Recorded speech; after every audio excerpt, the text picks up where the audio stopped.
ಇನ್ನು ಒಳ ಮೀಸಲಾತಿ ಅನ್ನೋ ಸೆರಗಿನ ಕೆಂಡ ಇದೀಗ ಕೇಂದ್ರ ಸರ್ಕಾರದ ಅಂಗಳಕ್ಕೆ ಬಿದ್ದಿದೆ. ರಾಜ್ಯ ಸರ್ಕಾರ ಒಳ ಮೀಸಲಾತಿಯ ವಿಚಾರದಲ್ಲಿ ಮಹತ್ವದ ನಿರ್ಣಯವೊಂದನ್ನು ತೆಗೆದುಕೊಂಡಿದೆ. ಪರಿಶಿಷ್ಟ ಜಾತಿಯ ವಿವಿಧ ಸಮುದಾಯಗಳಿಗೆ ಮೀಸಲಾತಿಯನ್ನ ಕಲ್ಪಿಸೋದಕ್ಕೆ ಸಂವಿಧಾನಕ್ಕೆ ತಿದ್ದುಪಡಿ ತರುವಂತೆ ಕೇಂದ್ರ ಸರ್ಕಾರಕ್ಕೆ ಶಿಫಾರಸನ್ನ ಮಾಡಿದೆ. ಈ ಮೂಲಕ ಲೋಕಸಭಾ ಚುನಾವಣೆಯ ಸಂದರ್ಭದಲ್ಲಿ ಸಮುದಾಯವನ್ನ ಹಿಡಿದಿಟ್ಕೊಳ್ಳೋದಕ್ಕೆ ಕಾಂಗ್ರೆಸ್ ಪ್ಲಾನ್ ಮಾಡಿದೆ. ಆದರೆ ರಾಜ್ಯ ಸರ್ಕಾರವೇ ಒಳ ಮೀಸಲಾತಿಯನ್ನ ಜಾರಿಗೆ ತರಬಹುದಿತ್ತು. ಸುಖಾಸುಮ್ನೆ ಕೇಂದ್ರಕ್ಕೆ ಶಿಫಾರಸು ಮಾಡಿರೋದು ಯಾಕೆ ಅಂತ ಬಿಜೆಪಿ ಪ್ರಶ್ನಿಸ್ತಾ ಇದೆ. ಹಾಗಿದ್ರೆ ಒಳ ಮೀಸಲಾತಿಯ ಒಳ ಮರ್ಮ ಏನು? ಕಂಪ್ಲೀಟ್ ಮಾಹಿತಿ ಇಲ್ಲಿದೆ ನೋಡಿ.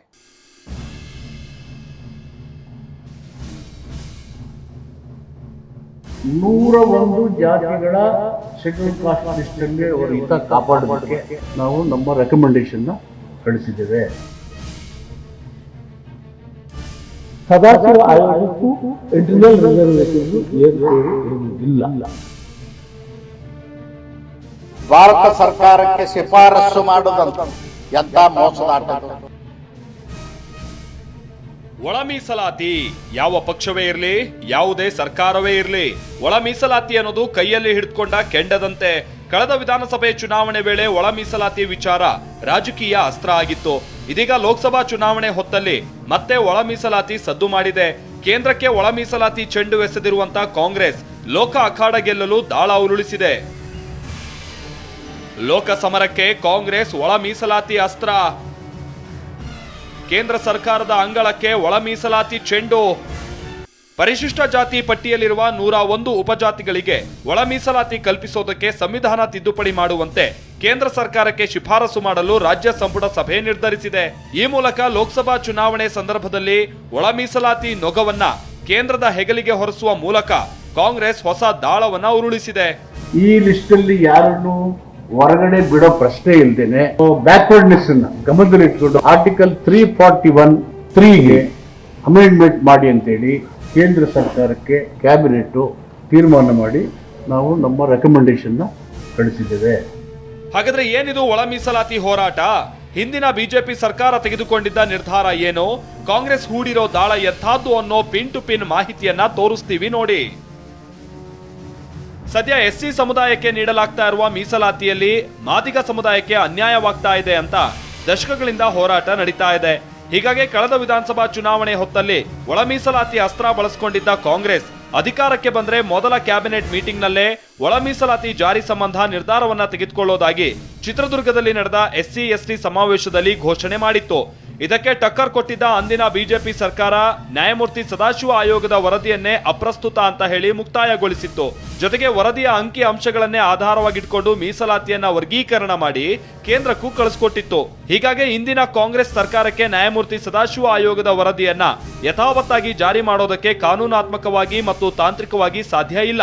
ಒಂದೋ ಬಿಜೆಪಿ ಮರುವರ್ಗೀಕರಣ ಮಾಡಿದ ಒಳ ಮೀಸಲಾತಿಯನ್ನ ಒಪ್ಕೊಳ್ಬೇಕು, ಅಥವಾ ಮರುವರ್ಗೀಕರಣವನ್ನ ಬದಲಾಯಿಸಿ ಹೊಸದಾಗಿ ಒಳ ಮೀಸಲಾತಿಯನ್ನ ಜಾರಿಗೆ ತರಬೇಕು.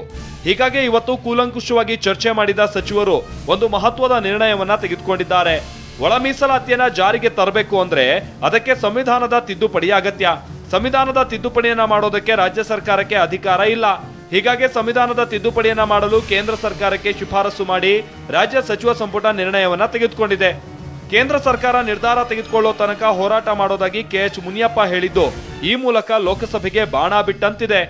ನಮ್ಮ ಹೋರಾಟ ಇದ್ದಿದ್ದು ಮೊದಲಿನಿಂದಾನು ನೀವು ಕ್ಯಾಬಿನೆಟ್ ಡಿಸಿಷನ್ ಮಾಡಿ ಅಥವಾ ಅಸೆಂಬ್ಲಿಯಲ್ಲಿ ನೀವು ಇದನ್ನ ದೆಹಲಿಗೆ ಪಾರ್ಲಿಮೆಂಟ್ ಕಳಿಸಿ, ಪಾರ್ಲಿಮೆಂಟ್ ಅಲ್ಲಿ ಇದ್ದಂತ ಕಾಲದಲ್ಲಿ 10-15 ಜನ ಎಂಪಿಗಳನ್ನು ಕರ್ಕೊಂಡು ಹೋಗಿ ನಮ್ಮ ಸರ್ಕಾರ ಇದ್ದಾಗ ಮನವಿ ಮಾಡಿದ್ದೆ, ಪ್ರಧಾನಮಂತ್ರಿ ಮೋದಿ ಅವರಿದ್ದಾಗ ನಾವು ಇದು ಮಾಡಿದ್ವಿ.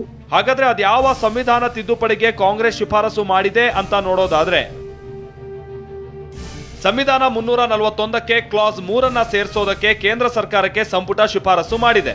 341ಕ್ಕೆ ಕ್ಲಾಸ್ 3 ಸೇರ್ಪಡೆಯಾದ್ರೆ ಜಾತಿಗಳ ವರ್ಗೀಕರಣಕ್ಕೆ ಅನುಕೂಲ ಆಗುತ್ತೆ. ಇದರಿಂದ ಜಾತಿಗಳ ಉಪವರ್ಗೀಕರಣ ಮಾಡೋದಕ್ಕೆ ಮತ್ತು ತೆಗೆದು ಹಾಕೋದಕ್ಕೆ ಸಂವಿಧಾನದಲ್ಲಿ ಅವಕಾಶ ಸಿಗುತ್ತೆ.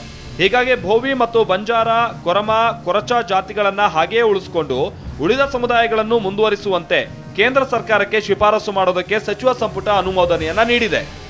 ಉಪಸಮಿತಿ ರಚನೆ ಮಾಡಿ 4 ಗುಂಪುಗಳ ವರ್ಗೀಕರಣ ಮಾಡಿದ್ದ ಹಿಂದಿನ ಬಿಜೆಪಿ ಸರ್ಕಾರ ಕೇಂದ್ರಕ್ಕೆ ಶಿಫಾರಸು ಮಾಡಿತ್ತು. ಆದರೆ ಕೇಂದ್ರ ಸರ್ಕಾರ ಪಂಜಾಬ್ ರಾಜ್ಯದ ಪ್ರಕರಣವನ್ನ ಉಲ್ಲೇಖಿಸಿ ಸುಪ್ರೀಂ ಕೋರ್ಟ್ ಆದೇಶ ಇರೋದ್ರಿಂದ ಜಾತಿಗಳ ವರ್ಗೀಕರಣದಲ್ಲಿ ಮಧ್ಯಪ್ರವೇಶ ಅಸಾಧ್ಯ ಅಂದಿತ್ತು. ಹೀಗಾಗಿ ನಾವೇ ಕೇಂದ್ರಕ್ಕೆ ಶಿಫಾರಸು ಮಾಡಿದೀವಿ. ಹೀಗಿದ್ರೂ ಒಳ ಮೀಸಲಾತಿ ವಿಚಾರದಲ್ಲಿ ಕಾಂಗ್ರೆಸ್ ಮೋಸದಾಟ ಆಡ್ತಾ ಇದೆ ಅಂತ ಗೋವಿಂದ ಕಾರಜೋಳ ಗುಡುಗಿದ್ದಾರೆ. ಒಳ ಮೀಸಲಾತಿ ಕುರಿತು ಭಾರತದ ಸಂವಿಧಾನ ಅನುಚ್ಛೇದ 341ಕ್ಕೆ ತಿದ್ದುಪಡಿ ಮಾಡಲು ಭಾರತ ಸರ್ಕಾರಕ್ಕೆ ಶಿಫಾರಸು ಮಾಡುದಂತ ಎಂತ ಮೋಸದಾಟದು.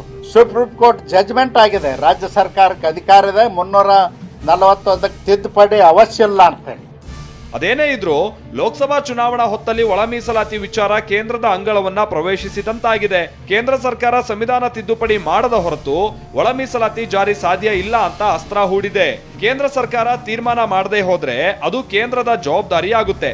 ಈ ಕಾರಣಕ್ಕಾಗಿ ಕೇಂದ್ರ ಸರ್ಕಾರದ ವಿರುದ್ಧ ಜಾತಿಯ ಅಸ್ತ್ರವನ್ನ, ಮೀಸಲಾತಿಯ ಆಯುಧವನ್ನ ರಾಜ್ಯ ಸರ್ಕಾರ ಬಾಣದ ರೀತಿ ಬಿಟ್ಟಂತೆ ಕಂಡು ಬರ್ತಾ ಇದೆ. ಪ್ರಸನ್ನ ಗಾಂವ್ಕರ್, TV9 ಬೆಂಗಳೂರು.